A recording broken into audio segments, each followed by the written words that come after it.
Que Dieu vous bénisse. Vous allez entendre le message « Prisonnier » prêché le 17 juillet 1963 par notre précieux frère et prophète William Marion Branham. De nouveau ici au nom du Seigneur Jésus et d'entendre parler des grandes et puissantes œuvres que tu as accomplies précédemment. Et nous sommes maintenant dans l'expectative, car cela fait grandir notre foi et nous oindre pour croire que ce qui a été demandé ce soir sera accordé. Tu connais chacun d'eux et tout ce qu'ils ont demandé. Nous prions pour eux, Seigneur, et particulièrement pour ceux qui sont si près de la mort. Apporte la paix à leur âme, si elle n'y est pas déjà. Apporte la guérison à leur corps. Accorde-le, Seigneur. Bénis notre rassemblement. Nous prions, Seigneur, en cette réunion de prière du mercredi soir, alors que nous nous en sommes assemblés, en sachant que là où 2 personnes ou plus sont assemblées, tu seras avec nous. Et nous te demandons, Seigneur, de nous donner ta parole ce soir. Parle-nous, Seigneur, et réchauffe étrangement nos cœurs, pour que nous sachions comment nous discipliner en vue du grand moment qui nous attend, car nous croyons que la venue du Seigneur approche.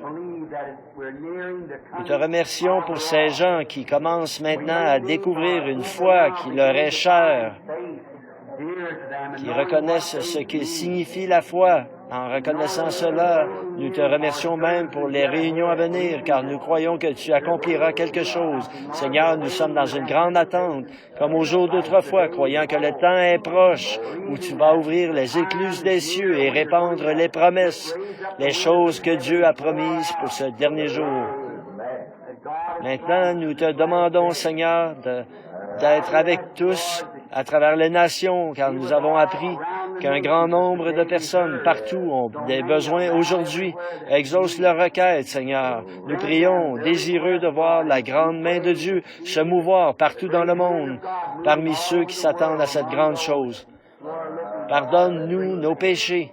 Châtie-nous, Seigneur, par ton esprit, par ta parole, pour que nous puissions nous discipliner à être des serviteurs obéissants, dociles à la volonté de Dieu. Fait que nous nous rappelions et tâchions de penser dans nos cœurs à ce qu'ont fait les premiers chrétiens. Quel genre de personnes rencontrerions-nous si nous rencontrions ceux qui avaient été personnellement en contact avec toi? Combien leur visage devait rayonner de foi et de joie, combien leur vie devait être la parole vivante de Dieu, des épîtres écrites, lues de tous les hommes, alors qu'ils marchaient parmi les gens et au milieu d'eux. Oh Dieu, fais qu'il en soit ainsi, une fois encore, que nos vies te soient tellement soumises que le Saint-Esprit vivra lui-même à travers nous et parlera à travers nous, Seigneur. Puissions-nous toujours garder ceci à l'esprit quand nous marchons dans la rue et que nous sommes en contact avec le monde. Nous ne devons ressembler à ces gens. Nous nous écartons pour les laisser prendre la place, Seigneur, leur position légitime ici sur terre. Nous restons en retrait, sachant que nous sommes des délégués d'un autre monde. Nous avons un royaume qui sera bientôt au pouvoir, Seigneur. Notre grand roi viendra bientôt prendre le contrôle de tous les royaumes qui sont dans son domaine, et il gouvernera et régnera avec lui, ici sur terre, pendant 1000 ans et pour toujours. Nous serons avec lui. Avec cela à l'esprit, Seigneur, nous attendons maintenant avec impatience la réponse à nos prières. Nous regardons à notre confession. Si nous avons fait quelque chose, dit quelque chose ou pensé quelque chose qui était contraire à ta grande volonté, que le sang de Jésus-Christ nous purifie. Conduis-nous, Seigneur, comme la sœur le disait ce soir, alors qu'elle et son mari sont en route vers Chicago. Conduis-les, Seigneur Dieu, à l'endroit où tu pourras les utiliser, afin qu'ils soient des faisceaux de lumière pour d'autres qui sont en train de tâtonner dans l'obscurité, qui ne connaissent pas notre Seigneur Jésus. Nous te remettons maintenant à la réunion et nous écouterons attentivement ta parole de correction, afin de savoir comment nous préparer pour cette grande heure. Nous le demandons au nom de Jésus. Amen. Que le Seigneur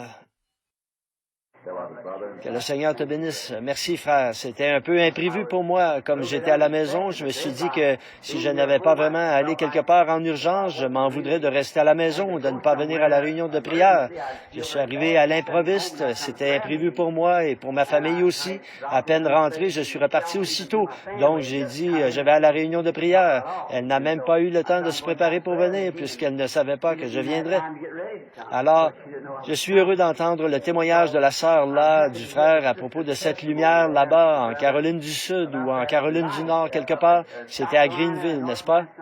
À Sutton Pound. Oui. Frère Leevale était ici aujourd'hui. Je l'ai baptisé aujourd'hui. On a eu un service de baptême ici aujourd'hui. Frère Leevale, vous savez, il est ministre là, frère Parker Thomas. Il y a eu...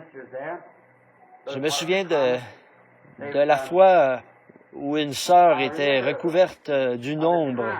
Ça a été une grande confirmation, sœur, de ce que, parfois, le Saint-Esprit nous laisse continuer comme ça pour éprouver notre foi, pour voir et pour éprouver la foi des autres. Lorsqu'on regarde quelque chose qui est là devant nos yeux, qu'on voit quelque chose et qu'on le dit, les autres qui regardent ne le voient pas et ils disent que la chose n'est pas là, vous voyez, mais elle est bien là. Personne ne voyait la lumière qui était là au-dessus de Paul, mais elle était bien là. Personne n'a vu cette colombe descendre du ciel dans cette lumière sous cette forme-là et s'arrêter au-dessus de Jésus.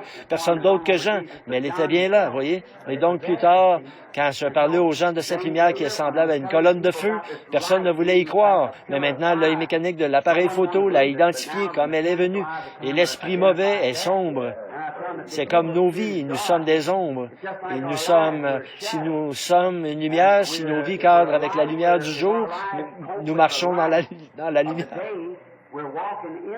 C'est comme vous regardez dehors et que vous dites, je vois le soleil pendant la journée. Vous voyez l'ombre du soleil. C'est un reflet du soleil. Ce n'est pas le soleil en soi, mais c'est la preuve que le soleil existe. C'est la preuve que le soleil existe. Bon, et quand, par exemple, vous vois assis là en train de vous éventer, de parler, cela signifie que vous êtes vivant. Mais ce n'est qu'une ombre de la vie. En effet, pour que quelque chose produise une ombre, il faut qu'il y ait de l'obscurité dedans. Vous voyez, c'est que dans une ombre, il faut qu'il y ait une certaine quantité d'obscurité et une certaine quantité de lumière pour créer cette ombre. Ça ne peut pas être totalement sombre et ça ne peut pas être totalement clair. Si c'est sombre, c'est vraiment très sombre. Si c'est clair, il n'y a pas d'ombre. Rien qui puisse produire une ombre. Par contre, s'il y a un mélange d'obscurité et de lumière, ça produit une ombre. Donc, en réalité, nous sommes des ombres de lumière. Vous reflétez maintenant une vie qui est là, quelque part. Si vous le faites et que vous êtes chrétien, alors comme ceci est une ombre, ça ne fait que prouver qu'il existe une vie où vous ne pouvez pas mourir parce que dans cette vie-ci, il y a la mort. Vous voyez, mais c'est une ombre puisque vous êtes vivant, un être animé qui a la capacité de voir, de penser, de bouger, de parler, qui est muni des 5 sens du corps. Mais vous savez tout de même que ceux-là, ils sont en train de mourir. Il y a tant d'ennuis. Vous savez que ça ne peut être que... C'est un reflet, vous voyez, qui indique que la vie et la mort sont entremêlées. La partie physique doit mourir. Mais si vous reflétez par votre vie mortelle la lumière du ciel, alors vous reflétez la vie éternelle, Dieu. Donc, quand vous mourrez, vous ne pouvez pas faire autrement que d'aller vers cette lumière, parce que c'est elle que vous avez reflétée. Si vous êtes du monde des ténèbres, c'est ce que vous reflétez. Et vous ne pouvez faire rien d'autre qu'aller vers les ténèbres. Vous voyez, donc ici, nous sommes un reflet. Alors, nous voyons qu'aussi sûr que le Saint-Esprit reflète la lumière et la vie, eh bien, la mort, elle, reflète les ténèbres. Et les voilà tous les deux. D'ici la fin de la semaine, peut-être d'ici dimanche, nous allons faire agrandir la petite photo pour l'avoir en grand format et qu'on puisse la remettre sur le tableau d'affichage. C'est là que votre photo est accrochée là-bas sur le tableau d'affichage. Je ne sais pas si vous l'avez remarqué ou non. Et alors, il y a environ une semaine en Jamaïque, où j'ai fait du travail missionnaire, nous envoyons des bandes partout dans le monde. Et les 7 sous sont arrivés jusque très loin dans l'arrière-pays de la Jamaïque, là, à l'intérieur des terres. C'est très primitif là-bas, à l'intérieur, derrière la montagne bleue. Et parfois, les Autochtones, ils ont un magnétophone que nous leur fournissons. Il faut le remonter à la manuelle, comme le vieux gramophone Victrola. Le remonter, puis le laisser jouer comme ça. Au bout de quelques minutes, quelqu'un doit le remonter. Ce groupe avait une petite batterie, une batterie de 6 volts ou quelque chose qui servait à faire jouer le magnétophone. Et ils étaient tous assis ensemble, à peu près le même nombre de personnes qu'ici ce soir. Et je crois qu'ils écoutaient les sauts. Et pendant que je parlais, ils ont remarqué que cette même colonne de feu est entrée dans la pièce, s'est dirigée vers l'endroit où se trouvait le magnétophone et s'est arrêtée au-dessus de celui-ci. Ils sont allés chercher un appareil photo et ils l'ont photographié. C'est exactement la même. La voilà suspendue juste au-dessus du magnétophone. Nous allons la faire agrandir afin de la mettre sur le tableau d'affichage là-bas et que vous puissiez la voir. Nous sommes si reconnaissants pour la grâce de Dieu qui est entrée qui nous a fait entrer dans sa présence en ce jour. Donc, nous sommes reconnaissants pour beaucoup de choses. Là, je pense que je vais regarder ici pour voir si je peux trouver quelques notes ou quelque chose sur quoi j'ai déjà prêché ou trouver un genre de... Bon, et j'ai noté quelques sujets ici dans un carnet. Si je peux en trouver un, peut-être que le Seigneur me donnera quelques paroles en rapport avec cela pendant que nous prions. Maintenant, nous attendons à de grandes choses pour dimanche. J'en ai parlé dans les messages. Et dimanche, je vous ai retenu longtemps sur ce sujet. Pourquoi criez-tu? Pourquoi cries-tu à moi? Parle au peuple et avance. Bon, donc, dimanche, ce sera le service de guérison. Bon, nous allons prier pour les malades. Et maintenant, quand il est question des malades, quand nous prions pour les malades, s'ils ne sont pas guéris, il y a sûrement une raison à ça. Alors, si le Seigneur le veut, je voudrais aussi apporter une courte prédication dimanche matin. Donc, je vais faire un service de guérison et prier pour tout le monde. Billy Paul ou d'autres personnes seront ici dimanche matin vers 8 heures, quand l'Église ouvrira ses portes afin de distribuer des cartes aux gens qui entreront au moment de leur arrivée. Et donc, je veux essayer. Je crois que le Seigneur m'a éclairé un peu sur les raisons pour lesquelles certaines personnes ne sont pas guéries.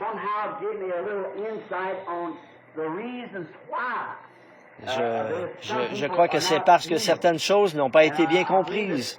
Et je crois que nous parlerons peut-être de ça dimanche matin, si le Seigneur le veut. Maintenant, la réunion de prière du mercredi soir est juste une courte réunion où nous nous rassemblons pour prier, comme nous l'avons fait, et où nous nous rencontrons. Des fois, je crois l'une des grandes choses que je constate aujourd'hui, c'est un manque de sincérité à l'égard de ce que nous croyons. Voyez? Si Dieu, à l'époque de John Wesley, avait fait à cette époque-là ce qu'il a fait aujourd'hui, qu'est-ce que cela aurait produit? Et à l'époque de Martin Luther ou de n'importe qui d'autre, ce que nous le voyons faire et qui a été prouvé à la fois par l'Église, par l'Esprit et par la science, et chaque action, cette émulsion photographique doit le reconnaître. Et voici, la parole de Dieu annonce cela et le déclare avant que cela s'accomplisse. Et là, il agit, il prophétise et il démontre que la chose même qu'il avait dite, c'est ce qui s'accomplira parfaitement, exactement ce qu'il avait dit. Et malgré tout ça, nous restons assis paresseusement comme si nous nous demandions, eh bien, je me demande, est-ce que cela s'applique à moi? Je me demande, est-ce que cela s'applique vraiment à l'Église dans sa totalité? Ou je me demande, est-ce que je suis réellement inclus dans ceci? Je pense que dimanche matin, j'essaierai de parler de certains de ces principes, ce qui pourra nous éclairer un peu. Maintenant, pour ce soir, j'ai relevé quelque chose et que j'ai trouvé juste ici avant de venir. Je me suis dit, et si Frère Neville, en me voyant arriver, disait, monte ici, viens prêcher. Il s'asseyait. Vous voyez, je me suis dit, je ferais mieux de noter quelques passages de l'Écriture, parce que je sais, c'est un frère vraiment très aimable et nous l'apprécions. Avant de prier pour la parole qui sera apportée, je tiens à souligner la présence d'un frère. En fait, son nom m'échappe pour l'instant. Ils sont deux. Ils sont ici. Ce sont des amis à moi. Ce sont des ministres, des évangélistes présents sur le champ missionnaire. Ils ont entendu ces messages sur les bandes. Et ils viennent de différentes églises dénominationnelles, deux jeunes gens. Et le jeune homme, l'un d'eux, cela a suscité chez lui un intérêt si grand qu'il a pris l'avion pour Tucson dernièrement, là où notre série de réunions touchait à sa fin. Je pense que j'étais au petit déjeuner des hommes d'affaires. Et ce jeune homme, ce brave jeune homme est venu là-bas. Ils sont du Kansas. Ils sont venus jusqu'ici afin que je les marie. J'apprécie cela de penser que des gens puissent croire autant en vos prières, croire que Dieu entendra et exaucera des jeunes gens qui débutent dans la vie comme ceci. Et quand ils sont arrivés hier pour que je les marie, ils se sont heurtés à la loi de l'État de l'Indiana pour qu'il leur exige de rester 3 jours ici dans l'État avant de pouvoir se marier, même si on leur avait déjà fait les analyses de sang. Donc, ils ne peuvent pas se marier avant vendredi matin. Je demanderai à notre frère, là, au bout de la rangée, de bien vouloir se lever pour se présenter, lui et sa charmante petite dame, ainsi que le frère à côté d'eux. Merci, frère Branham. C'est un privilège pour moi d'être ici. Je suis le frère Roger O'Neill. J'habite dans le Kansas et je parcours les champs de mission comme évangéliste, disant aux gens que Jésus sauve, guérit par la foi en Jésus. C'est ce que j'apporte toujours. Voici ma fiancée Patricia Brown. Nous allons nous marier vendredi. Voici mon co-évangéliste et co-ouvrier, le frère Ronnie Hunt, ici au bout. Et voilà sa fiancée, Carole. Nous sommes heureux d'être ici ce soir. Merci beaucoup. Nous souhaitons de tout cœur à ces jeunes ambassadeurs au service de l'œuvre du Seigneur Jésus que les bénédictions de Dieu les accompagnent, leur donnant encore plus d'élan sur le chemin. Alors je songeais en attendant la venue du Seigneur, en voyant des jeunes hommes et des jeunes femmes qui ont dans leur cœur l'objectif de servir Christ. Cela me ravit, vous voyez, de les voir aller de l'avant comme ceci. Que le Seigneur vous bénisse abondamment, mes frères et sœurs. Maintenant, lisons dans ce petit livre que je n'avais encore jamais utilisé pour prêcher. Et c'est le livre de Philémon, qui n'a qu'un seul chapitre. Et c'est... J'ai un peu de sang irlandais et j'ai un fil de fer derrière mes dents du bas pour faire tourner celle du fond. Parfois, je prononce par ces noms correctement alors que je les connais bien et parfois, je n'arrive pas à les prononcer correctement par manque d'instruction. Donc, quelqu'un a dit là-bas au fond Philémon, ce qui, je pense, est vraiment la bonne prononciation. Maintenant, le premier verset, j'aimerais juste en relever un ou deux mots. Paul, prisonnier de Jésus-Christ. Et c'est ce que je veux prendre comme sujet ce soir, si le Seigneur le veut. Prisonnier. Maintenant, difficile d'imaginer Paul se considérer comme un prisonnier. Un homme né libre, rempli du Saint-Esprit, mais pourtant, il se dit prisonnier. Or, nous voyons, quand il s'adresse aux Corinthiens, Paul, apôtre de Jésus-Christ. À une autre occasion, Paul, serviteur de Jésus-Christ, par la volonté de Dieu. Quand il parle à Timothée et à différentes personnes, quand il écrit à Philémon ici, il dit « Paul, prisonnier de Jésus-Christ ». Paul, apôtre. J'aimerais prêcher là-dessus un soir. Paul, serviteur. Prêcher là-dessus. Et ensuite, Paul, prisonnier. Mais ce soir, étant donné qu'il nous faudra des heures pour bien nous pencher sur l'un de ces sujets, j'aimerais prendre ce soir Paul, le prisonnier, et prendre pour sujet prisonnier. Maintenant, courbons la tête un instant. Seigneur Jésus, tout homme qui en a les capacités physiques peut tourner les pages de cette Bible, mais seul le Saint-Esprit peut l'interpréter et en éclairer le sens. Nous lui demandons de venir maintenant nous aider à comprendre pourquoi c'était adressé ainsi. Ce grand et puissant prophète, Paul, qui pourtant se dit prisonnier. Puisse le Saint-Esprit nous révéler ceci alors que nous nous attendons à lui, au nom de Jésus-Christ. Amen. Maintenant, je peux m'imaginer Paul, quand il a écrit cette lettre à Philémon, assis en prison là-bas, dans le donjon de cette ville, un prisonnier.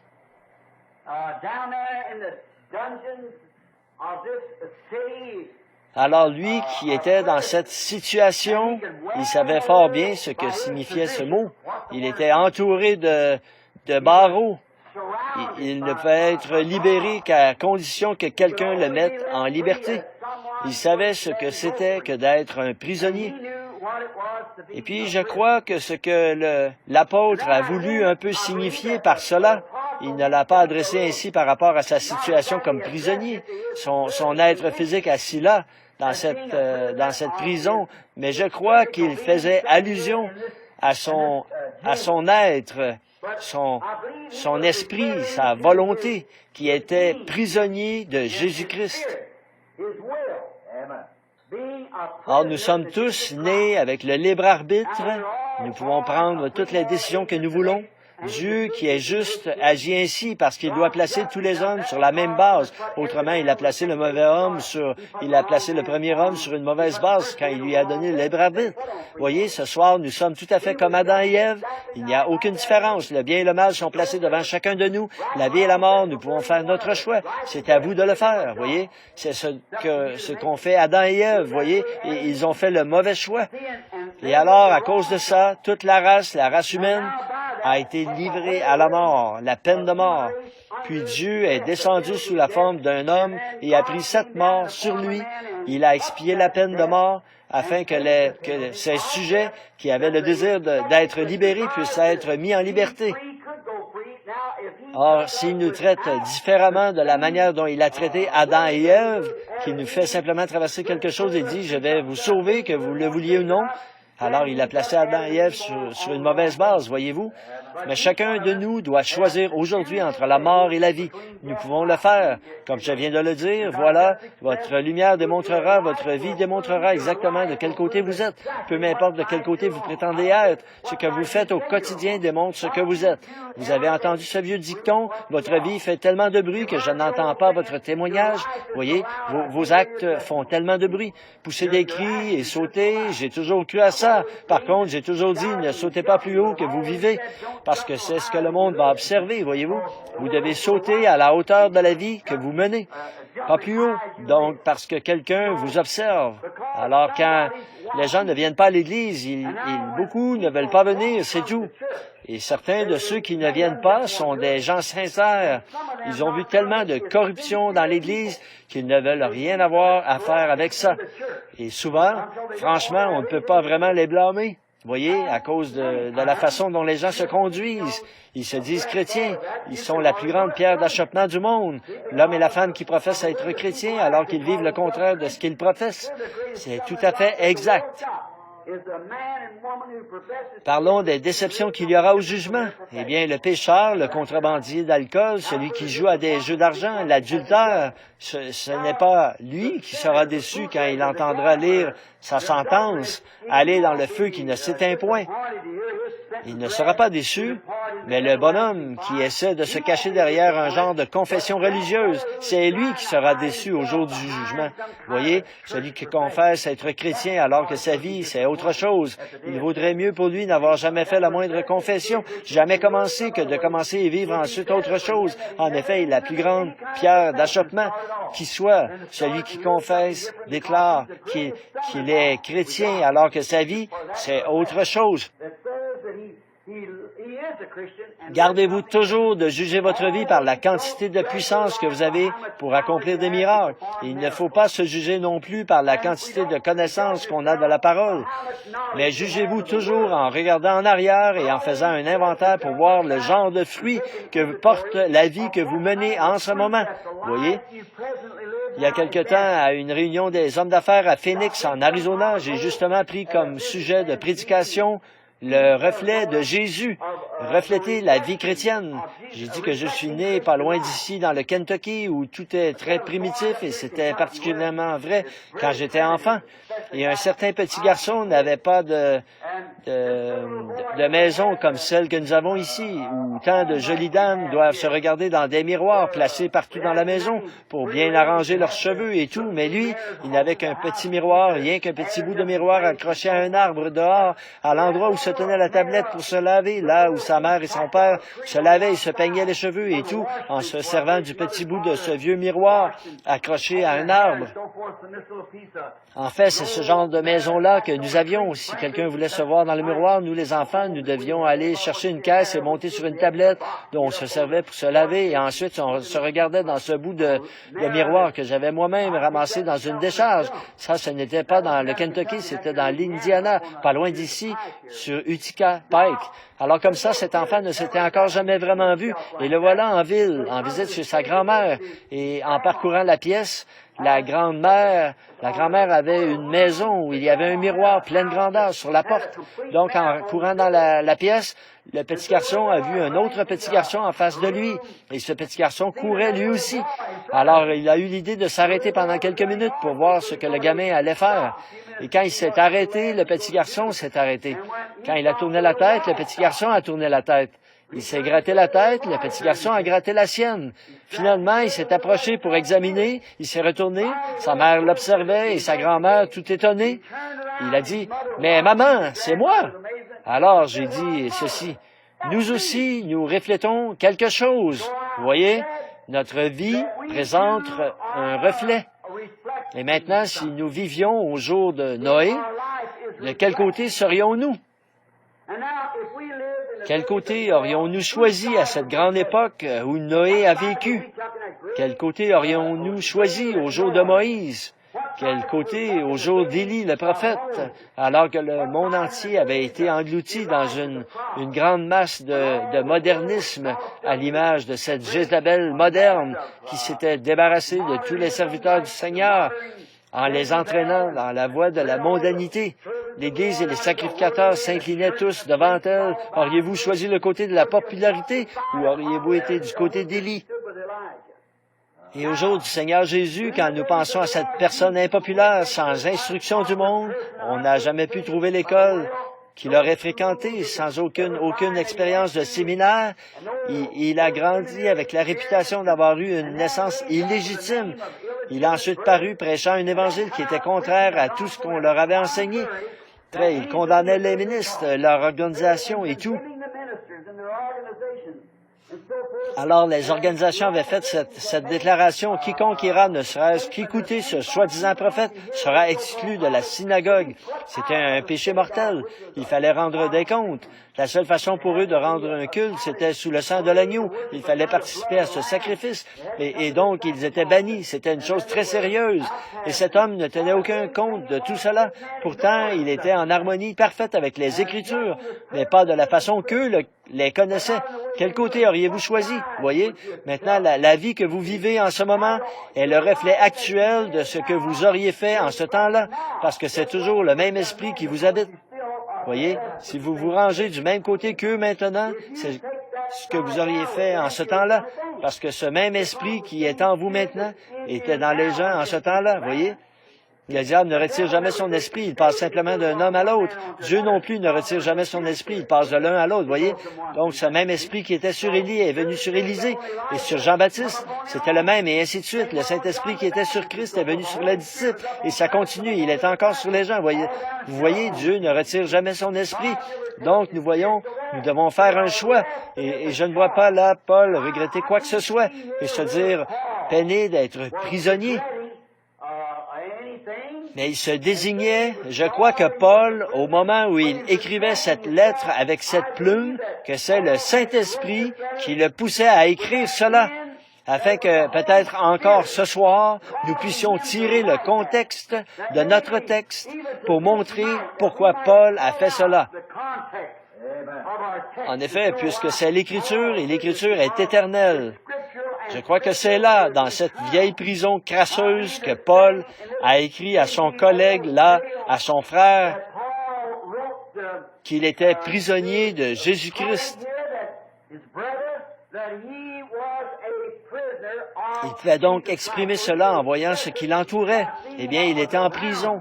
Mais ce n'était pas de cela qu'il parlait à ce serviteur de Christ, un compagnon dans le ministère. Ce qu'il disait, c'est qu'il était prisonnier de la parole de Jésus-Christ, parce que Christ est la parole. Et Paul avait été un grand érudit à son époque. Il avait de grandes ambitions. C'était un homme qui avait été formé par des gens, par un homme appelé Gamaliel, un grand enseignant à son époque, d'une des meilleures écoles qu'il pouvait fréquenter. Par exemple, comme nous, on dit Wheaton ou Bob Jones ou quelques grandes écoles fondamentalistes. On l'avait instruit comme ministre de la parole. Et il était bien instruit, brillant, un jeune homme intelligent qui avait la grande ambition de devenir peut-être un jour sacrificateur ou souverain sacrificateur pour son peuple. Il avait une ambition. Et nous voyons qu'il avait été formé pour réaliser cette grande ambition et qu'il avait consacré toute sa vie, peut-être depuis l'âge de 8 ou 10 ans, jusqu'à l'âge de 30 ou 35 ans, moment où il avait terminé l'université et reçu son diplôme.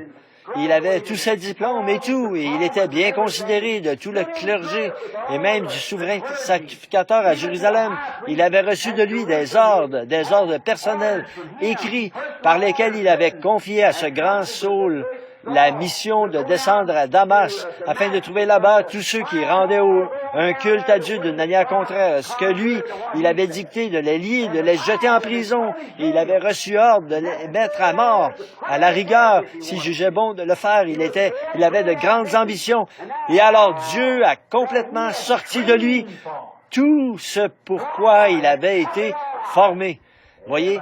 Alors son objectif, ce pourquoi son père avait dépensé de l'argent, les ambitions de son père et de sa mère, tout cela lui a été enlevé parce que Dieu avait prévu quelque chose d'autre. Donc, il était prisonnier, détaché de l'objectif qu'il avait dans la vie. Il était devenu prisonnier de Jésus-Christ, qui était la parole. Ce chemin vers Damas avait changé Paul. Pendant qu'il était en route, peut-être vers 11 heures, il a été jeté à terre.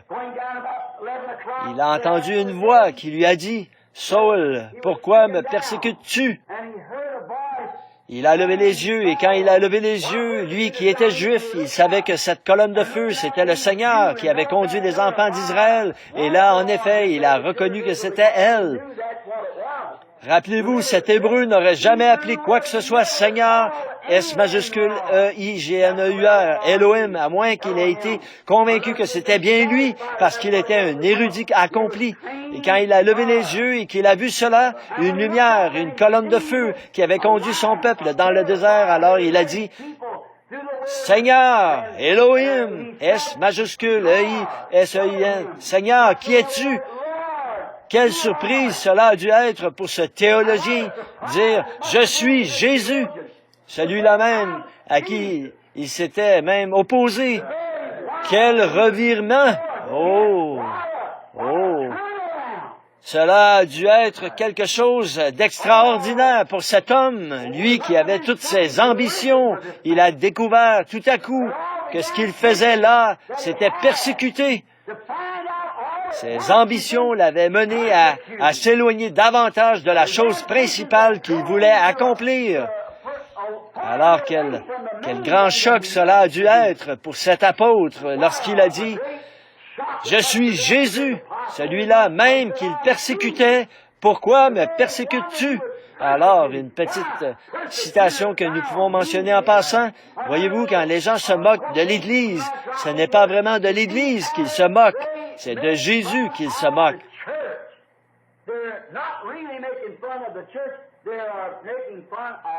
Pourquoi me persécutes-tu? Comme Paul, qui était si intelligent, pouvait-il alors croire que c'était là, que ce groupe de gens qu'il persécutait, c'était le Dieu même qu'il prétendait servir?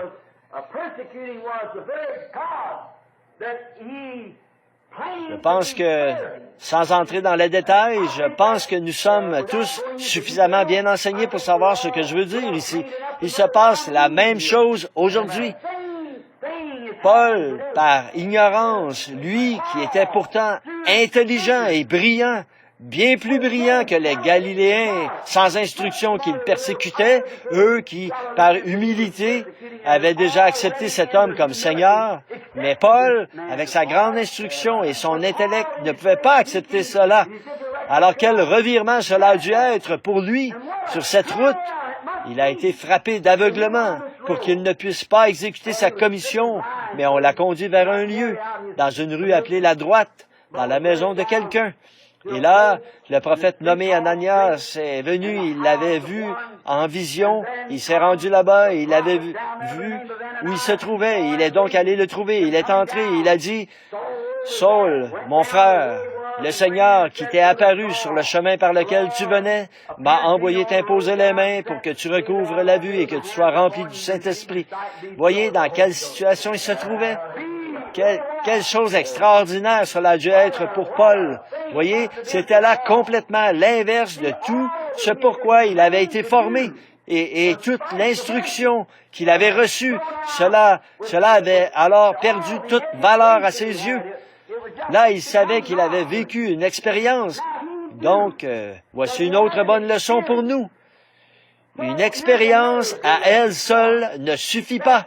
Il faut que cette expérience soit conforme à la parole du Seigneur. Donc, quand il a vu ça et qu'il a reconnu que c'était quelque chose de grand et que quelqu'un d'autre l'avait reçu avant lui, il est allé passer 3 ans et 6 mois dans le désert en Arabie. Il a pris la Bible telle qu'elle était à cette époque-là, l'Ancien Testament, et il s'est rendu là-bas pour comparer l'expérience qu'il avait vécue, voir si elle était conforme aux Écritures.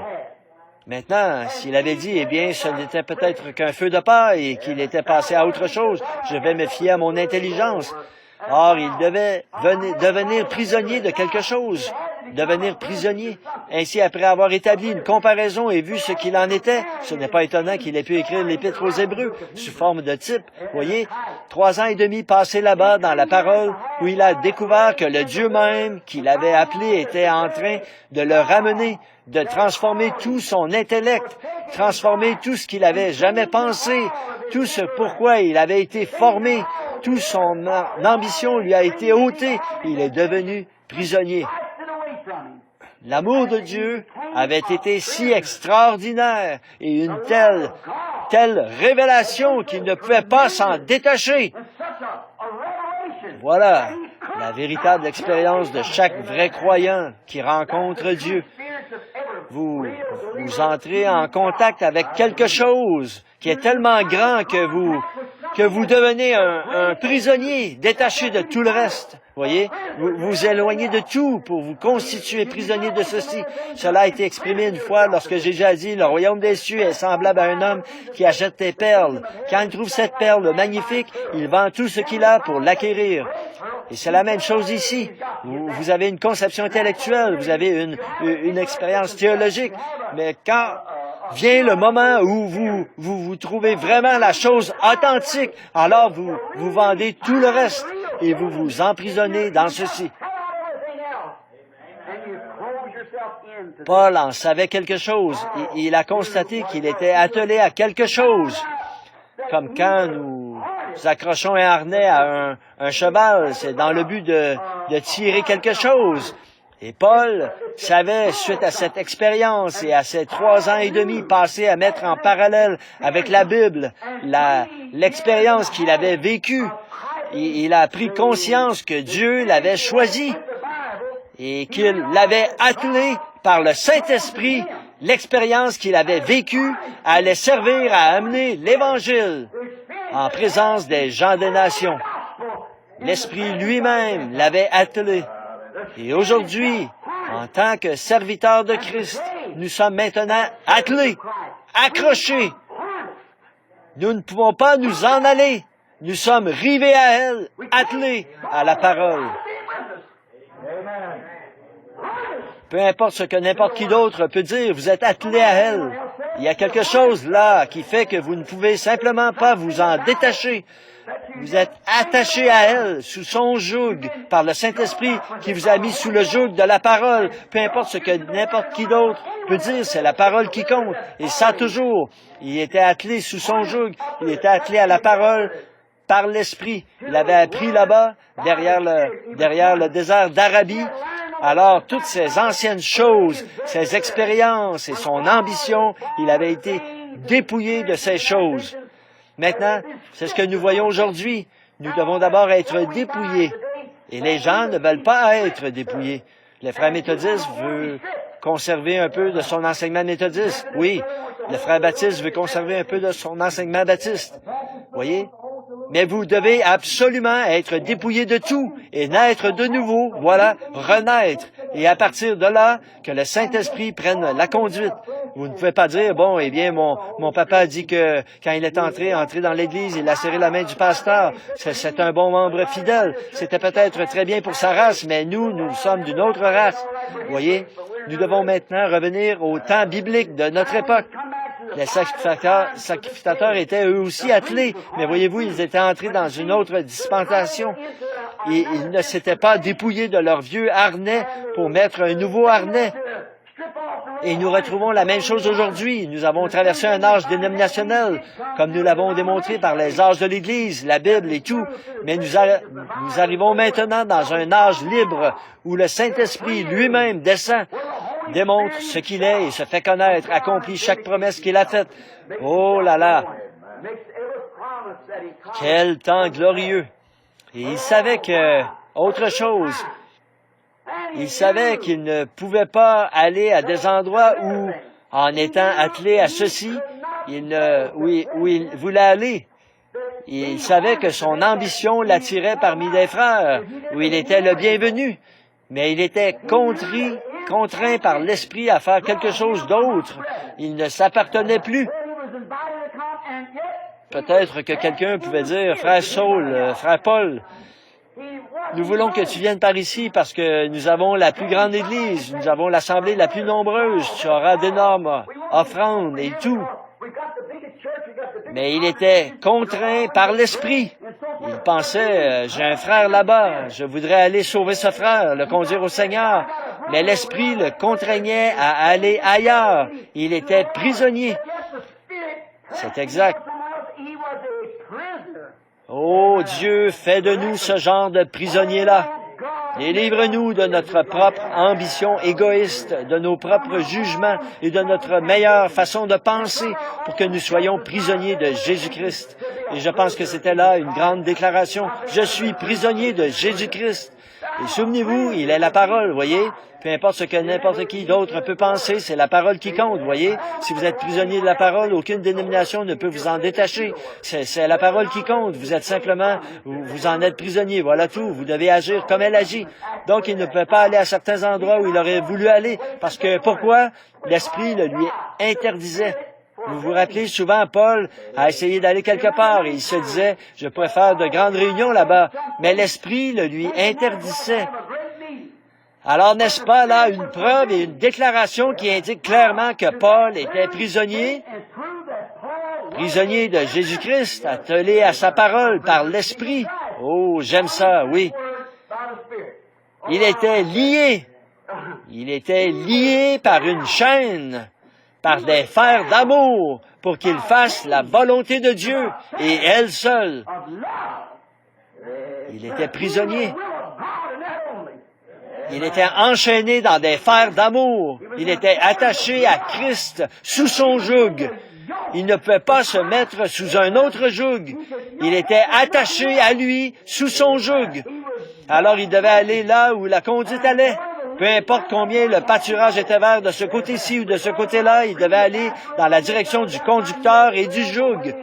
Oh, ce soir, si seulement nous, du Branham Tabernacle, nous pouvions devenir prisonniers, renoncer à notre propre être égoïste, à notre propre ambition, pour nous abandonner complètement et nous mettre sous son joug, peu importe ce que pense le reste du monde, ce que fait le reste du monde.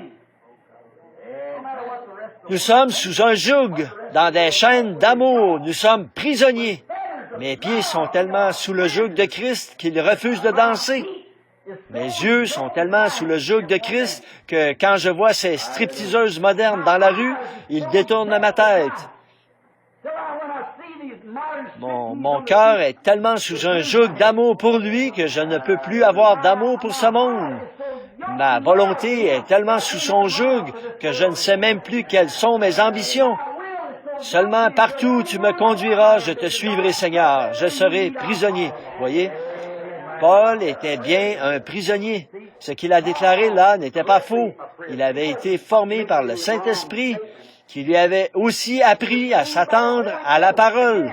Bon, on l'avait formé pour prendre une certaine direction, mais Dieu l'avait maintenant formé pour prendre une autre direction. Le Saint-Esprit lui a appris à s'attendre au Seigneur. Quelles qu'aient été ses ambitions? Maintenant, je vais, à l'aide du Saint-Esprit, vous montrer quelque chose, voyez? Maintenant, prenons juste un exemple. Un jour, Paul et Silas descendaient la rue d'une certaine ville où ils faisaient des réunions de réveil. Alors, une jeune fille possédée d'un démon le suivait constamment en criant derrière lui. Et sans doute que Paul savait qu'en tant qu'apôtre, il avait l'autorité. Il pouvait réprimer cet esprit maléfique, le chasser de cette femme. Mais avez-vous remarqué? Il a attendu jour après jour jusqu'à ce que, tout à coup, le Saint-Esprit lui parle, lui dise, « C'est maintenant l'heure. » Alors il a dit, « L'Esprit sort d'elle. » Voyez? Il savait s'attendre au Seigneur. Et c'est comme ça que tant de gens aujourd'hui jettent l'opprobre sur la parole. Ils vont de l'avant avec une ambition. Combien de réveils ont échoué à cause d'une chose pareille? L'évangéliste n'attend pas de voir ce que le Seigneur a à dire. Les gens disent, venez par ici. Et ils y vont tout de suite parce que l'association dit, vas-y. Alors que le Saint-Esprit, lui, dirait autre chose. Mais l'ambition de cet homme qui désire devenir surveillant général ou quelque chose du genre, un ancien ou un évêque ou quelque chose, va le pousser. Tu dois y aller. Pourtant, il sait ce qu'il en est. Le Saint-Esprit dit, va ici. Voyez, il est sous le joug de son organisation. Il est prisonnier de cette organisation. Mais s'il est sous le joug de Christ, il est conduit par le Saint-Esprit. Voyez, il est sous un joug prisonnier. Peu importe ce qui est dit ailleurs, ça ne change rien. C'est un airain qui résonne et c'est une cymbale qui retentit. Il n'écoute que la voix de Dieu et il ne parle que lorsqu'elle se fait entendre. Il ne dit rien. Quelqu'un dit au frère Jones, frère Roberts, ou quelques-uns de ces grands hommes de notre pays aujourd'hui, comme Tommy Hicks, ou Oral Roberts, ou frère Tommy Osborne, certains de ces grands évangélistes. Si quelqu'un disait, eh bien, viens par ici, Tommy, tu es un grand homme de Dieu, ou Oral, j'ai un ongle qui est couché par ici, il est cloué au lit, il est malade, je voudrais que tu viennes, je crois que tu as la force de le guérir, voyez? Et peut-être que le Saint-Esprit lui dit, pas maintenant. Mais cependant, l'amitié qui le lie à cet homme l'oblige à aller avec lui. S'il n'y va pas, il devient un ennemi de cet homme. Cet homme dit, eh bien, il est allé chez un tel, guérir cet enfant ou ce garçon, je sais qu'il l'a fait, et moi, qui suis son ami depuis des années, tu vois, il n'a pas voulu venir chez moi. Mais si par le Saint-Esprit, il est contraint à ne pas y aller, il a intérêt à ne pas y aller. S'il est sous le joug de Dieu, il aime son ami, mais il a intérêt à être sous la conduite du Saint-Esprit pour y aller, parce qu'autrement, ça ne servira à rien. Cela m'est arrivé bien des fois. Mais Paul attendait simplement que l'Esprit lui dise ce qu'il devait faire. Il a dit qu'il attendait l'Esprit. Un soir, il prêchait, il est reparti de là, il a vu un homme infirme. Et tout à coup, l'Esprit lui a parlé. Alors, il a dit, « Je vois. » De quelle manière? De la même manière qu'il avait vu qu'il allait échouer sur une île. Voyez? Je vois que tu as la foi pour être guéri. Lève-toi sur tes pieds. Jésus-Christ t'a guéri. Voyez? Voilà. Il était sous un joug. Il avait peut-être fait là-bas une série de réunions de réveil d'une semaine sans que rien ne se produise. Mais il a quand même attendu que le Saint-Esprit parle, voyez. Il était sous le joug de cet appel. Là, vous dites, frère Branham, vous êtes en train de condamner ce que vous disiez dimanche. Vous disiez d'avoir entendu tout ce temps. Mais souvenez-vous, c'est le Saint-Esprit qui m'a parlé là-bas sur la route, qui m'a dit, je te renvoie parmi les malades et les affligés, voyez. C'est par obéissance au Saint-Esprit, bien sûr. Je ne suis pas allé tant qu'il ne m'a pas dit de le faire. J'attendais, ainsi dit le Seigneur, d'avoir reçu un ainsi dit le Seigneur. Ça, c'est autre chose, vous voyez. Alors, ça change tout. Oui, il attendait la parole du Seigneur. Il a été contraint par l'Esprit à ne faire que ce que Dieu lui dictait. Et c'est là qu'il est devenu prisonnier de Jésus-Christ. Mes amis, si seulement nous pouvions devenir prisonniers. Je sais qu'il fait chaud, mais j'aimerais citer quelques personnages de plus, si vous le voulez bien. J'en ai inscrit à peu près 6 ou 8 ici. Mais j'aimerais juste mentionner un ou deux autres personnages. Prenons le personnage de Moïse. Il était né libérateur. Et il le savait, qu'il était né libérateur. Mais avant que je parle de Moïse, j'aimerais faire cette déclaration. Dieu doit amener tout homme qui veut le servir fidèlement à être son prisonnier, toujours. L'homme doit abandonner toutes ses ambitions, tout ce qu'il est, tout tout, sa vie, son âme, son corps, sa volonté, ses ambitions et tout le reste, devenir entièrement prisonnier de Christ, qui est la parole, afin de servir Dieu. Il vous faudra peut-être aller à l'encontre de ce que vous dicte votre bon sens. Peut-être pensez-vous que dans une certaine organisation, ils vous élèveront et vous donneront quelque chose de prestigieux qui vous fera vous démarquer. Mais vous vous retrouvez dans quel état? Au bout d'un moment, vous vous retrouvez vaincu tant que Dieu n'a pas trouvé cet homme disposé à devenir son prisonnier. Dieu cherche des prisonniers. Il l'a toujours fait. En parcourant l'Écriture, vous pourrez voir cela. L'homme doit être prisonnier de Christ, envers et contre tout. Donc, vous ne pouvez être rattaché à rien d'autre qu'à Christ, pas même à votre père, à votre mère, à votre frère, à votre sœur, à votre mari, à votre femme, à qui que ce soit. Vous n'êtes rattaché qu'à Christ, qu'à lui seul. Et alors Dieu peut vous utiliser tant que vous n'en viendrez pas là, c'est impossible.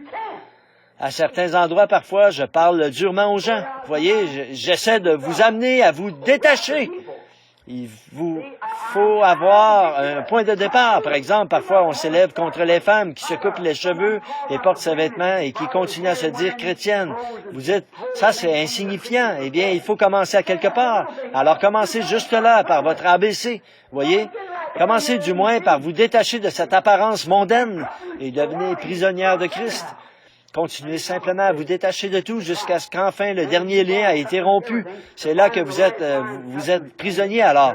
Vous êtes sous son emprise. Il vous a sous son emprise. Donc Moïse savait qu'il était né pour être le libérateur. Il le savait. Avez-vous remarqué avec l'ambition que Moïse avait, sachant que sa mère lui avait dit cela là-bas, car elle était sa nourrice? Moïse, cet enfant qui lui était né, sans doute que sa mère lui avait dit, « Tu sais, Moïse, quand ton père Amram et moi, nous avons prié sans cesse, nous savions et nous avions vu dans la parole que c'était le temps de la venue d'un libérateur. Et nous avions prié, « Seigneur Dieu, nous voulons voir ce libérateur. » Une nuit, le Seigneur nous a dit dans une vision que tu naîtrais et que tu serais le libérateur. Nous n'avons pas craint l'ordre du roi. Peu nous importait ce que le roi disait, nous savions alors que tu étais né libérateur. Or Moïse, nous savions que nous ne pourrions pas t'éduquer comme il faut. Maintenant, souvenez-vous, il avait été là-bas en Égypte pendant 400 ans, voyez. Alors nous voulions te procurer la chose qu'il faut, l'éducation qu'il faut, la formation qu'il faut. Donc je t'ai pris et t'ai mis dans une petite arche et je t'ai confié au Nil. Et chose étrange, les courants ont entraîné cette petite arche à travers les roseaux et les joncs et l'ont emporté là-bas à des kilomètres et l'ont dirigé tout droit dans le palais de Pharaon où se trouvait la fille de Pharaon, le bassin où elle se baignait. Et alors je savais qu'elle aurait besoin d'une femme pour t'élever. Et à cette époque-là, bien sûr, il n'avait pas de biberon pour nourrir le bébé. Il fallait donc trouver une nourrice. Alors, et c'est Myriam que j'ai envoyée là-bas. Elle s'est tenue là et elle a dit, je sais où trouver une nourrice, et elle est venue me chercher. Moïse, toutes les portes sont fermées. Mon chéri, tu as 16 ans maintenant et tu vas devenir le fils de Pharaon. Et un jour, tu seras le libérateur qui fera sortir le peuple d'ici. Les ambitions de Moïse ont commencé à grandir. Je vais étudier maman. Je vais faire toutes les études possibles. Tu sais ce que je vais faire? Je vais faire des études pour devenir un militaire. Je saurai faire sortir ces gens d'ici. Je serai un grand général, un évêque. Alors, je saurai comment faire. Je les ferai sortir. J'aurai mon doctorat en philosophie ou en droit. Je le ferai. Comme le père Chiniki, si vous avez jamais lu ses livres, bon, il allait délivrer tous les protestants. Vous savez, il en est devenu un lui-même. Donc, ce prêtre remarquable, il y a des années de ça, le père Chiniki, vous devriez vous procurer son livre et le lire. Les gens l'appellent père, c'était simplement le frère Chiniki. C'est ce qu'il était. Nous n'avions personne père comme ça. Nous voyons donc il s'était proposé de lire la Bible dans le but d'aller prouver la fausseté de la religion protestante et de convertir tout ça au catholicisme. Et quand il est allé la lire, la Bible, le Saint-Esprit est descendu sur lui, il a reçu le Saint-Esprit, il est alors devenu l'un d'entre eux. Donc, remarquez ceci, Moïse a reçu toute la formation. En effet, il savait, il était tellement brillant, tellement instruit, tellement intellectuel, si bien que personne qu'ils pouvaient même enseigner aux Égyptiens, qu'ils pouvaient même enseigner à leurs psychologues, ils pouvaient enseigner à leurs généraux la force des armes. C'était un grand homme, et sa grandeur amenait les gens à craindre Moïse. Oh, quelle érudition! Oh là là! Il était archevêque ou peut-être un genre de pape. C'était un grand monsieur, et c'était un homme puissant. Il savait qu'il était né pour accomplir cela, et il s'était préparé avec grande ambition à le faire. Tout comme aujourd'hui, je ne dis pas que les hommes qui reçoivent leur formation dans ces écoles-là, je ne dis pas que, par exemple, ici dans l'Ouest, maintenant, ils vont construire une école de théologie de 150 millions de dollars. Vous voyez, les pentecôtistes. Une école de 150 millions de dollars. À mon avis, ça devrait aller à des missionnaires sur le champ de mission. Vous voyez? Mais quoi qu'il en soit, ils font quoi quand ils sortent de là? Ils sont quoi? Une bande de riquis, tout à fait. Alors, c'est dans cet état-là qu'ils en sortent. Ça a toujours été comme ça pour tous les autres. Et là, c'est pareil, vous voyez? Maintenant, nous voyons qu'alors, Moïse, avec toute sa formation, et qu'aujourd'hui, avec toute la formation qu'on reçoit, on produit de grands évêques et tout, avec cette grande et haute ambition. On fait quoi? Nos ambitions deviennent à peu près comme celles de Moïse, vous voyez? Dieu, avant qu'il puisse avoir cet homme dans sa main, il lui a fallu le dépouiller de son ambition. Il lui a fallu le dépouiller de toute sa formation. Oui, il est allé là-bas et il a délivré, il a tué un Égyptien. Et là, quand il l'a fait, il a constaté qu'il avait eu tort. Il ne devait pas faire ça.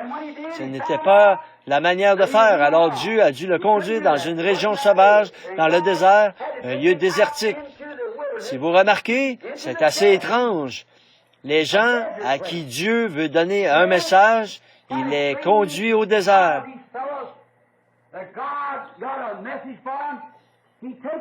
Il a conduit Paul au désert pour le former,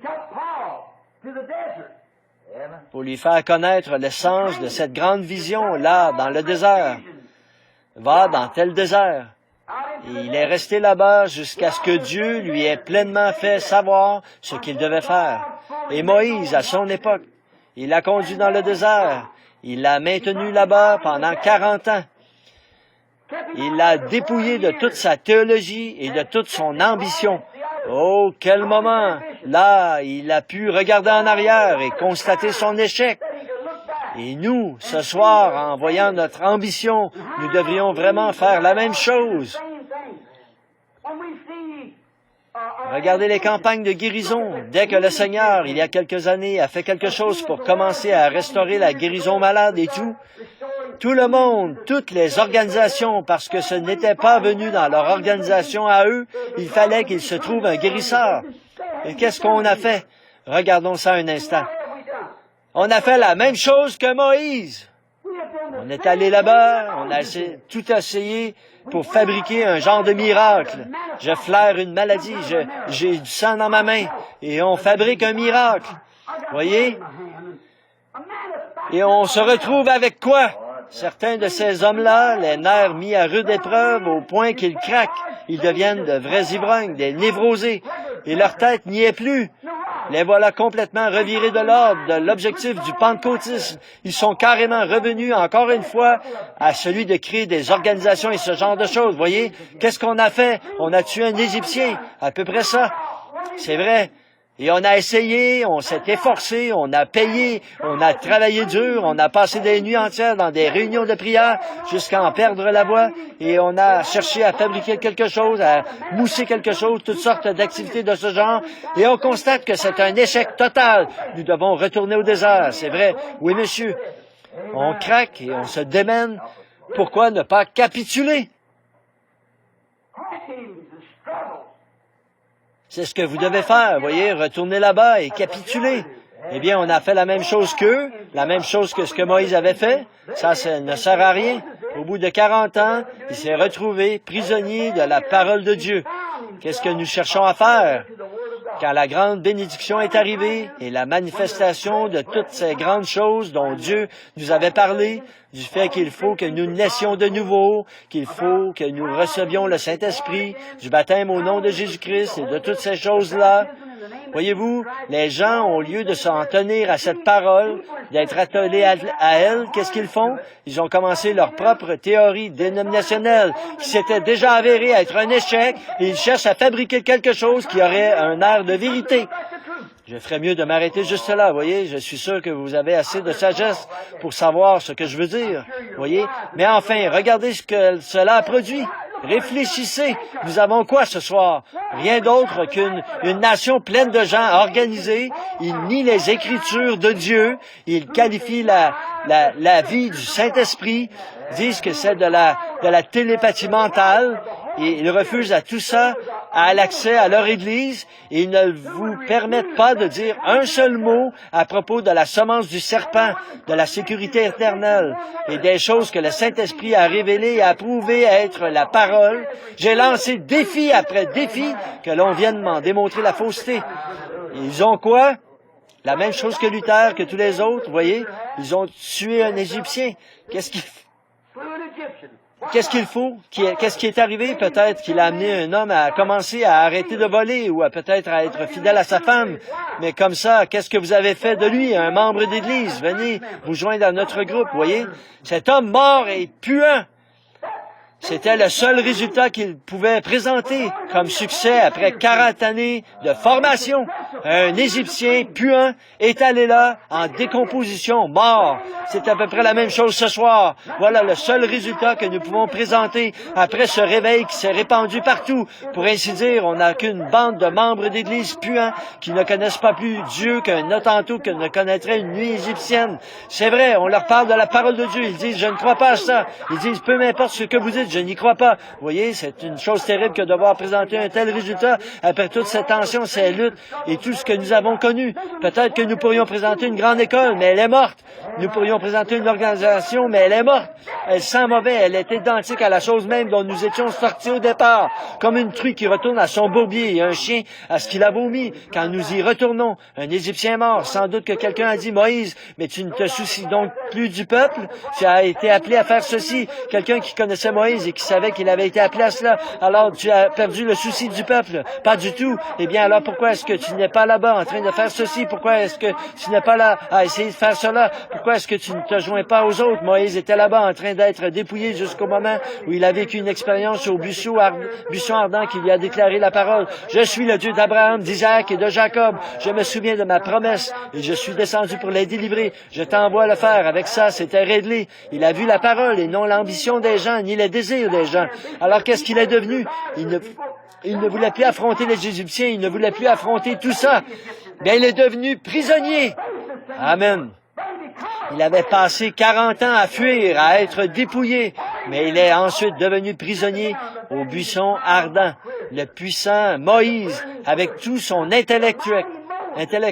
La Bible dit que Moïse était un homme puissant en parole et en œuvre, là-bas en Égypte.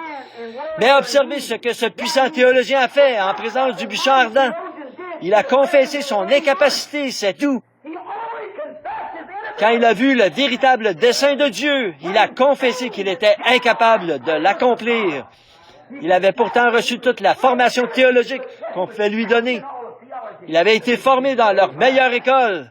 Mais là, qu'est-ce qu'il pouvait faire alors que cette colonne de feu se tenait là dans le buisson? Il a dit, je ne sais même pas parler. Seigneur, qui suis-je pour aller là-bas? Vous voyez?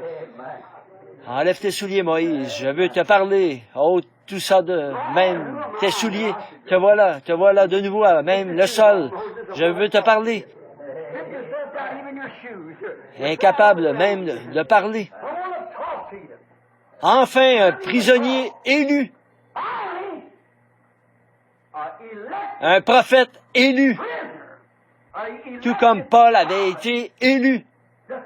Moïse avait été élu un libérateur. Et là, enfin, Dieu avait fait de son sujet élu son prisonnier. Oh, alléluia. Il pouvait seulement avancer à mesure que la parole de Dieu le faisait avancer, qui leur leur dirai-je, m'envoyer? Je suis. Comment y arriverai-je? Je serai avec toi. Oui, Seigneur, comme tu voudras. Me voici. Oh là là. Et voilà, il est prisonnier. Il va à l'encontre de sa propre manière de penser. Eh bien, il avait été formé pour commander une armée. Épée en l'air. Demi-tour. Formé pour l'action. Char en ordre de bataille. Lance en avant. Chargé. C'était comme ça qu'il comptait prendre le contrôle. C'était la formation qu'il avait reçue. Mais il a dit, de quoi vais-je me servir? Il a dit, qu'y a-t-il dans ta main? Un bâton. Dieu fait parfois des choses qui, pour la pensée humaine, sont carrément ridicules. Vous voyez? Un bâton à la main. La barbe qui pendait. Âgé de 80 ans, sa femme sur un mulet, tenant un enfant sur sa hanche, ses petits bras qui pendaient, la chair toute flasque, un bâton, seul sa tête était bien haute, car il avait l'institut du Seigneur. Pourquoi? Il avait enfin été ancré. Il était prisonnier. J'avancerai seulement quand la parole me fera avancer. Je parlerai seulement là où la parole parle. Où vas-tu? J'ai reçu une seule commission, aller devant Pharaon. Et au moyen de ce bâton, lui montrer que Dieu m'a envoyé. Amen. Et après, que feras-tu? Il pourvoira ce qui doit être fait ensuite, après que j'aurai fait cela. Voilà, c'est ça. Vous n'avez qu'une seule chose à faire ce soir, c'est la première étape, vous abandonner. Devenir prisonnier. Ne pensez pas à vous ou à quelque chose d'autre. Devenez prisonnier. Moïse est devenu prisonnier. Il a confessé qu'il ne savait même pas parler. Quand Dieu l'a enfin eu dans sa main, alors il pouvait seulement avancer où Dieu le faisait avancer. Là, il lui avait déclaré sa parole. Il a reconnu que c'était la parole. Et alors, il s'est soumis à la parole. Et là, le Saint-Esprit, Dieu, a attelé Moïse à la volonté de Dieu. Avec Paul, il a fait la même chose. Pas vrai? Il a attelé Paul, ce petit juif sarcastique au nez crochu, qui avait des doctorats écrits partout sur son visage. Mais il a dit, je vais lui montrer ce qu'il devra souffrir pour la parole, voyez? Et alors Paul, assis là, en voyant la parole, en voyant que c'était Jésus, il a levé les mains, il est devenu attelé à lui. L'amour de Dieu l'a attelé à la parole. Il portera mon nom devant les nations. Et le voilà parti. Moïse, je suis le Dieu de tes pères. Je suis le Dieu d'Abraham, d'Isaac et de Jacob. Je me souviens que je leur ai fait une promesse. Et le temps approche où doit s'accomplir cette promesse. Je vois les souffrances de mon peuple. Je me souviens de ma promesse. Je me suis descendu pour t'atteler. Tu sais ce que dit la parole. Je t'ai attelé pour que tu ailles là-bas. Je t'ai attelé à une puissance pour que tu ailles là-bas délivrer mon peuple. Prends ce bâton dans ta main comme témoignage, car tu as vu un miracle se faire au moyen de celui-ci, tout comme David avec la fronde. Voyez? Il s'est attelé. Il est allé là-bas. Dieu avait enfin un homme qui lui était soumis, attelé à lui, et qui ne pouvait avancer que lorsque la parole de Dieu le faisait avancer. Si seulement les gens pouvaient faire ça aujourd'hui, il était maintenant son prisonnier, prisonnier de l'amour, attaché à Dieu sous le joug des liens de l'amour, comme Paul était attaché à Dieu sous le joug des liens de l'amour.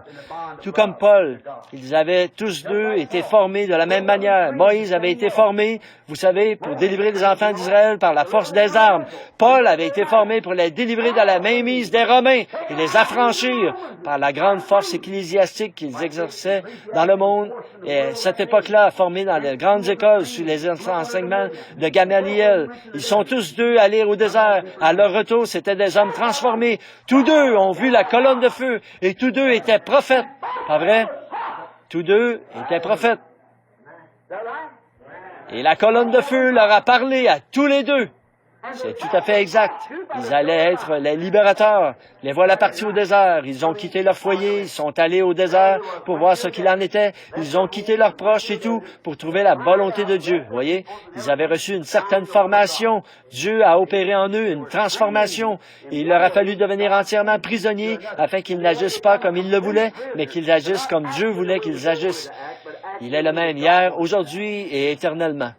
Peut-on encore prendre encore 10 minutes là pour présenter ça? Très vite, je vais prendre un autre personnage. Il y en a un sous mes yeux en ce moment. Il s'appelle Joseph. Il était un fils élu. Il était un type parfait de Jésus-Christ. Il était né prophète. Lui aussi, c'était un prophète, vous voyez. Alors, il pouvait voir des visions. Et quand il était encore tout jeune, il avait eu une vision. Il s'était vu assis sur un trône. Et ses frères se prosternaient devant lui, vous voyez. Mais remarquez, il s'est cru quelqu'un d'important, vous voyez, et tous. Mais qu'est-ce que Dieu a été obligé de faire? La même chose que ce qu'il avait fait à tous les autres. En effet, Moïse était un libérateur, Paul était un libérateur, et là, Joseph était un libérateur. Il a sauvé son peuple de la famine. Qu'est-ce que Dieu a été obligé de faire dans son cas? De le mettre en prison. Le mettre directement en prison. Oui, monsieur. Souvenez-vous, il avait été vendu par ses frères à un Égyptien. Il l'avait vendu à Potiphar, et Potiphar lui a donné un petit peu de liberté, mais soudainement, elle lui a été ôtée. Il était là, dans cette prison, à pleurer. Dieu devait le dépouiller.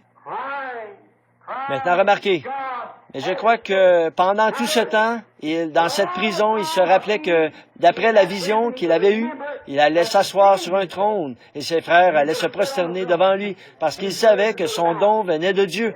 Il savait que cela devait s'accomplir. Si seulement nous pouvions garder cela à l'esprit, selon la parole de Dieu, en ces derniers jours, il aura une Église, il aura un peuple, et ces choses qu'il a promises, il va les exécuter.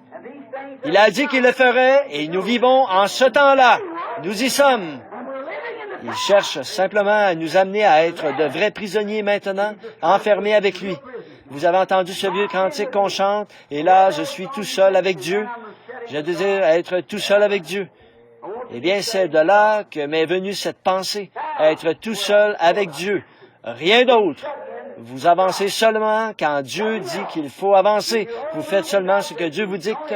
Voyez, alors là, vous êtes tout seul avec Dieu. Maintenant, souvenez-vous, il réfléchissait. Lui aussi, il était devenu un échec total à ses yeux. Malgré tout ce qu'il connaissait, tout ce qu'il comprenait et tout, il était devenu un échec total. Ça n'avait pas marché. Il s'est retrouvé dans une situation où là, personne n'allait l'écouter. Il était prisonnier. Vous voyez, il a été placé dans une situation où les incroyants n'allaient pas du tout croire. Voyez-vous ce que je veux dire? Son ministère était sans effet. Les gens détournaient la tête. Ils ne prêtaient aucune attention à lui, qui était en prison.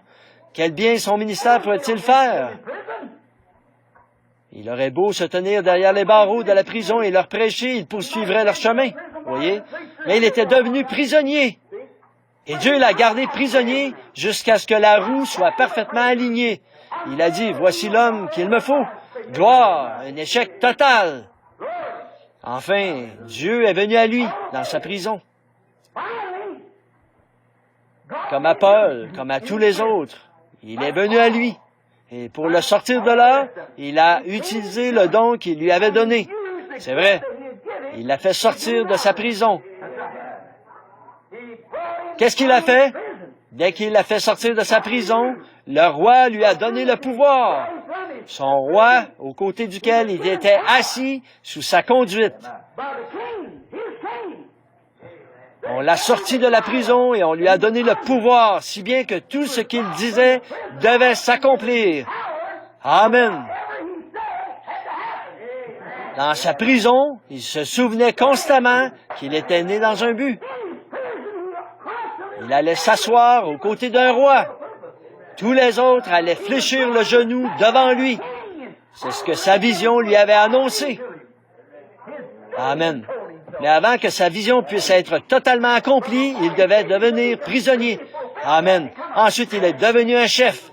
Quand il est sorti de sa prison et qu'il est devenu prisonnier de la parole de Dieu, il pouvait seulement prononcer les paroles que Dieu mettait dans sa bouche et Dieu agissait maintenant à travers lui. Remarquez que Moïse avait le pouvoir de lier les princes de Pharaon, s'il le voulait. Si vous dites à cette montagne, ôte-toi de là. Il avait le pouvoir de lier les princes de Pharaon, qu'ils soient diacres, anciens ou même représentants de l'État, peu importe ce qu'ils étaient, qu'ils disent, je vous lie, Et ils étaient liés. C'était réglé. Il pouvait le faire par sa propre parole selon son bon plaisir. Amen. Gloire à Dieu. Oh, il ne me reste plus qu'environ 3 minutes si je veux tenir parole. Alors, nous voyons qu'il est passé de prisonnier du monde à prisonnier de Dieu. Même chose pour Paul, même chose pour Moïse, de prisonnier de sa propre manière de penser à prisonnier de Dieu. Et quand il est sorti, il avait la puissance de Dieu. Quand il est devenu Paul, quand Moïse a abandonné sa propre manière de penser, qu'il en a été dépouillé, il est devenu prisonnier de la parole de Christ. Il ne pouvait avancer que là où vous dites Christ, il regarda l'opprobre de Christ comme des trésors plus grands que ceux de l'Égypte. Donc il était prisonnier de Christ tout comme Paul l'était. Rappelez-vous, ils étaient tous les 3 prophètes. Voyez, ils ont dû être dépouillés de leur propre manière de penser afin de devenir prisonniers de la volonté et des voies de Dieu. Et puis, rappelons-nous, là, il avait le pouvoir de lier par sa propre parole. Il avait le pouvoir de délier par sa propre parole. Il pouvait dire, je te délie au nom de mon roi. Amen. Pharaon avait fait de Joseph son fils. Les prisonniers de son amour, Christ en fait ses fils. Et il leur donne le pouvoir, la même chose que ce qu'ils avaient. À Jean 14, 12, celui qui croit en moi, voyez, fera lui aussi les œuvres que je fais. Et il en fera même davantage. Alors celui qui est prisonnier de l'amour de Christ reçoit ce pouvoir de son roi qui est Christ. Amen. Et je vous le dis en vérité, si vous dites à cette montagne, ôte-toi de là, si vous ne doutez pas dans votre cœur, mais croyez que ce que vous avez dit arrive, ce que vous aurez dit vous sera accordé. Si vous demeurez en moi et que ma parole demeure en vous, si vous êtes sous mon joug, parce que sa parole est lui, c'est la même chose. Au commencement était la parole et la parole était avec Dieu, et la parole a été faite chair et elle a habité parmi nous, le même hier, aujourd'hui et éternellement. Si vous demeurez en moi, par ici et là, demeurez en moi et que ma parole demeure en vous, vous demandez ce que vous voudrez et dites ce que vous voudrez, cela vous sera accordé. Vous avez le pouvoir. Remarquez, avant qu'il sorte, il a dû être amené pour être rasé. Certaines choses devaient être rasées, ôtées de lui, avant qu'il puisse rencontrer son roi. Voyez? Oh, parfois Dieu amène son peuple comme ça, pour les raser, ôter d'eux un peu de leur propre volonté, leur montrer qu'ils ne peuvent pas faire tout ce qu'ils voudraient faire. Vous savez ce que je veux dire? Ils ne sont pas libres de faire ce qu'ils veulent faire. Avant qu'ils puissent avoir plein pouvoir et être esclaves de l'amour de Christ, ils doivent être complètement rasés et présentés ensuite.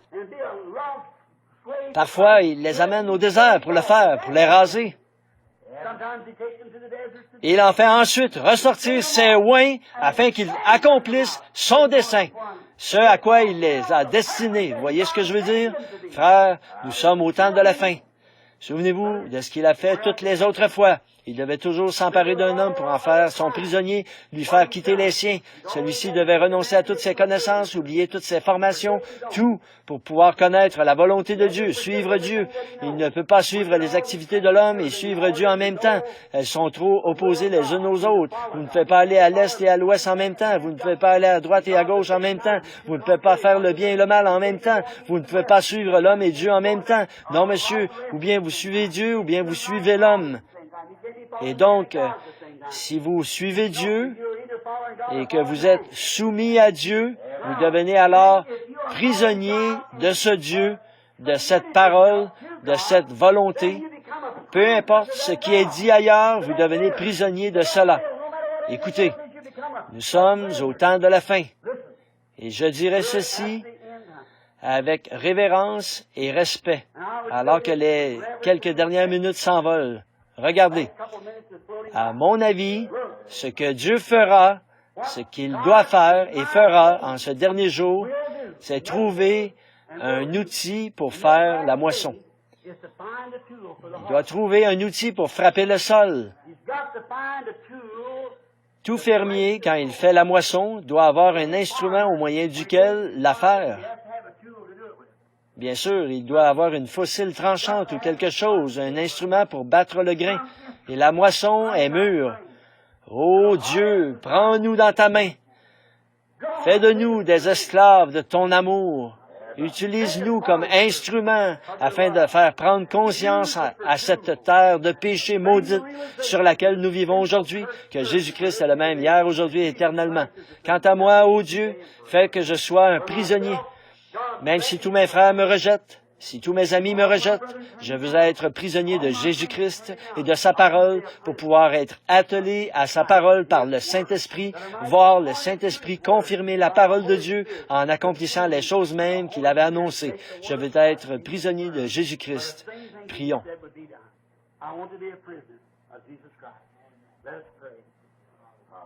Je me demande ce soir, pendant que nous avons la tête inclinée, si cette ambition que nous avons d'être quelque chose d'autre, ou peut-être une idée quelconque que nous nourrissons, quelque chose d'égoïste. Je me demande si nous ne pourrions pas mettre cela de côté. Je me demande si un jeune garçon ici, ce soir, qui regarde autour de lui et qui se dit, je vais être, quand je serai grand, je vais être telle chose. Je me demande si tu peux sentir la volonté de Dieu se mouvoir dans ta vie et dire, non, non, ah non, maintenant mes ambitions ont disparu. Depuis quelques jours, le Saint-Esprit me parle. Je veux me soumettre à Dieu pour être un instrument de battage en ce dernier jour. Jeune fille qui a peut-être l'ambition d'être une grande dame ou peut-être une jolie demoiselle ou peut-être de poursuivre un jour une carrière à Hollywood, je me demande si tu ne voudrais pas maintenant soumettre ton ambition en présence de Dieu et de sa parole, écouter l'appel de Dieu dans ta vie. Dieu sait qui tu es. Je me demande s'il y aurait un ministre tout près ou un serviteur, quelqu'un qui est actif dans l'Église. Je ne suis ici que de temps en temps. Je ne connais même pas le tiers des gens qui sont assis ici ce soir.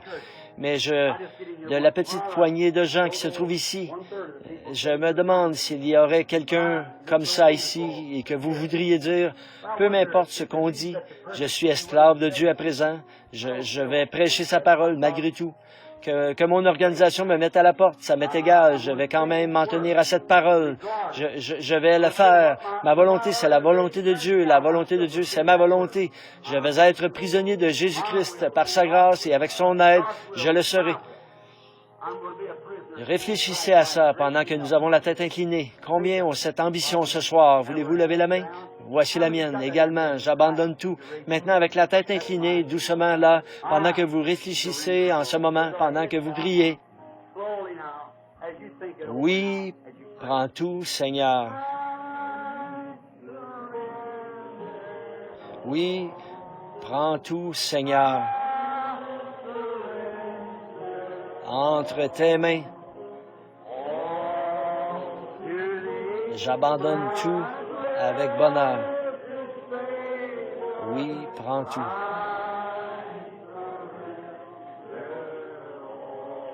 Oui, prends tout. Est-ce que vous êtes vraiment sérieux? Je veux être prisonnier. Oui. Prends-moi, Seigneur. Emmène-moi dans la maison du potier ce soir. Mets-moi en morceaux et façonne-moi à nouveau. Tes mains, j'abandonne tout avec bonheur.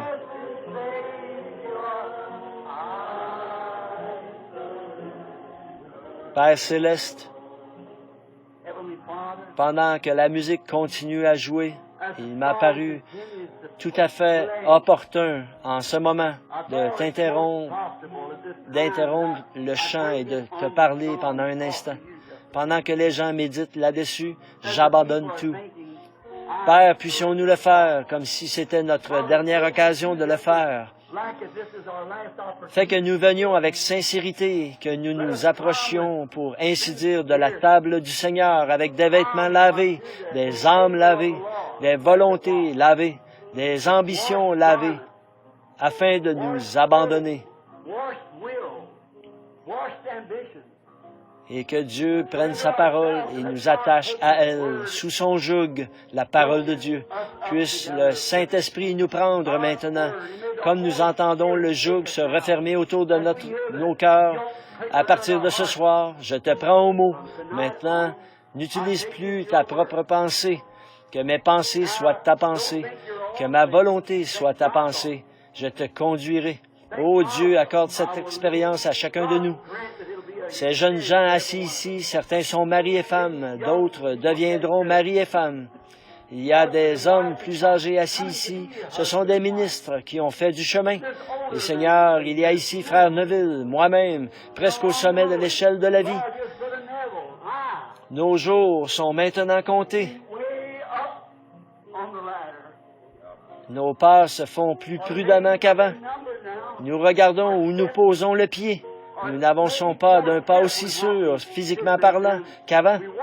Mais Seigneur, comme nous voyons que cette vie mortelle est à son déclin, alors aucun de nos pas n'est sûr, ni si tu ne nous tiens pas la main. Maintenant, ô Dieu, prends-nous, d'accord?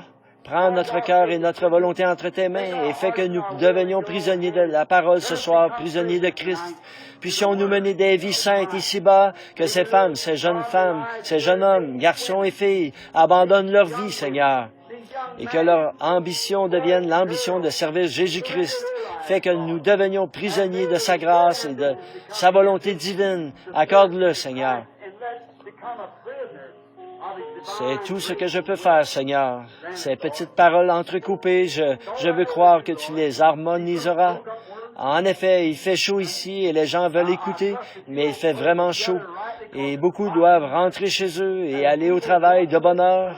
Mais puissent ces semences reposer là, dans leur cœur, prisonniers. En rentrant à la maison, qu'ils disent à leurs femmes, avant qu'ils soient sur le point de s'agenouiller pour prier cet après-midi ou ce soir au chevet du lit, qu'ils se regardent l'un l'autre et disent, « Chérie, qu'en penses-tu ce soir? Sommes-nous vraiment devenus prisonniers de Christ et de sa volonté, ou agissons-nous selon notre propre volonté? » Puissent les jeunes hommes et les jeunes femmes, partout, particulièrement ceux qui ont écouté le message ce soir, se poser cette même question. Suis-je prêt à devenir prisonnier, à renoncer à ma propre vie? Celui qui sauve sa vie la perdra, mais celui qui perdra sa vie à cause de moi la trouvera. Père, nous savons que ce que cela signifie, devenir ton prisonnier, perdre nos propres ambitions et nos propres désirs au profit des tiens, et nous avons alors la vie éternelle. Accorde-le, Seigneur. Tout ce que je peux faire maintenant, c'est de remettre tout cela entre tes mains, et puisse cela fructifier et produire de grands instruments pour la moisson du dernier jour, des hommes et des femmes, des garçons et des filles, abandonnés en l'entière volonté de Dieu, devenus prisonniers de Jésus-Christ, de son amour, enchaînés à Christ par les chaînes de l'amour divin. Nous le demandons en son nom.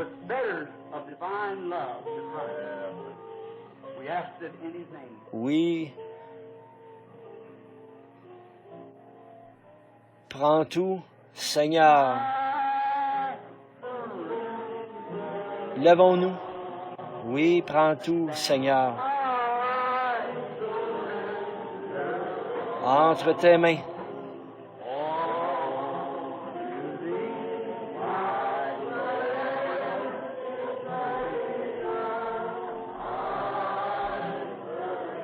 Disons-le encore, les yeux fermés, les mains levées. Oui, prends tout, Seigneur. Oui, prends tout, Seigneur. Entre tes mains, j'abandonne tout avec bonheur.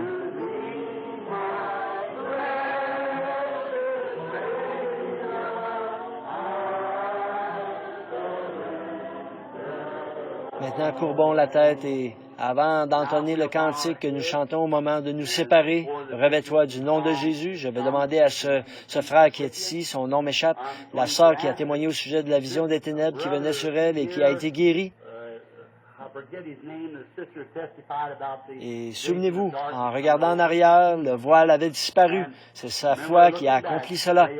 Frère, voulez-vous, s'il vous plaît, terminer la réunion par la prière et demander à Dieu de nous bénir?